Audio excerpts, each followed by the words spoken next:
It's Black Friday once again, so what better time to survey the landscape of modern advertising? We live in a world where authenticity has been ferociously eradicated. Around every corner, there's a cultural dead end just waiting to disappoint. Yet if you believe advertisers, life-affirming authenticity can now be found in a cheeseburger or a phone contract. Advertisers have always tried to sell a lifestyle, but now they've taken it to unparalleled levels of delusion and sheer unadulterated cringe. Now you're not just buying into a lifestyle, you're defining who you are as a person. You're expressing your existential value to the world. The advertising industry's latest premeditated pastiche revolves around rebranding conformity and feckless consumerism as spiritual self-empowerment. Everything has to be so fucking profound. But again, it's all contrived. It's fake profundity. It's a facsimile of authenticity. O2's ads are particularly cringy and pretentious. Your time in the universe is finite. Don't waste a second.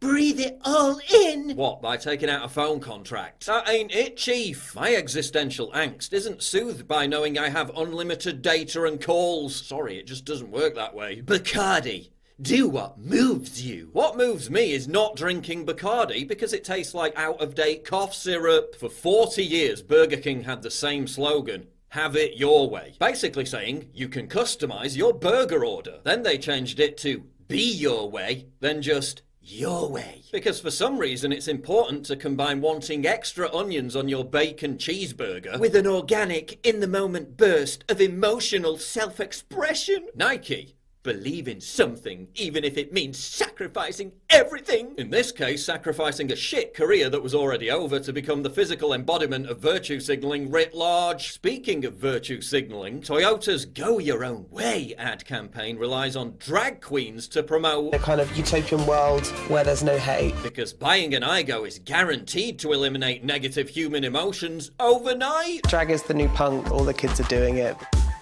Which is great, you know, it's a different way of sticking two fingers up at everyone. Yeah, you're the face of an ad campaign for the 6th largest corporation in the world with a net worth of $263 billion. That's not avant-garde or anti-establishment. It's the opposite. But again, selling a product isn't enough anymore. Now it's necessary to encapsulate it with a profound statement. To sell a utopian pipe dream. At least in They Live, they kept the brainwashing nice and straightforward. Heineken doesn't even try to veil the message behind their sales patter. Here's to an open world, to a world without borders or barriers. Released shortly after a terrorist who was in the country because of open borders blew up a bunch of kids in Manchester.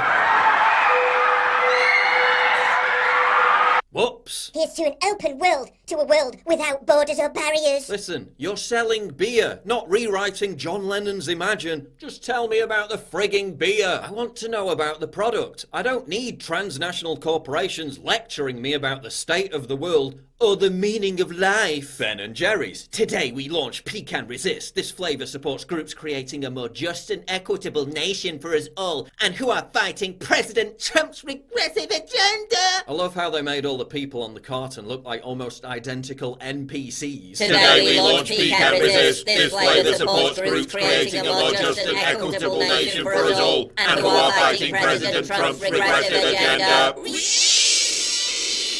Of course, virtue signalling also secures you millions of dollars worth of free advertising. Like when Kleenex ditched man-sized tissues to fight the evil patriarchy. Because Twitter is full of dumb simpletons who can't tell the difference. The ultimate irony here, of course, is that all this pre-packaged self-expression is so fucking generic that it turns into one huge dumpster fire of cringe conformity. Compare all this to advertising slogans of the past. Go to work on an egg. Beans means Heinz. Snap, crackle, pop.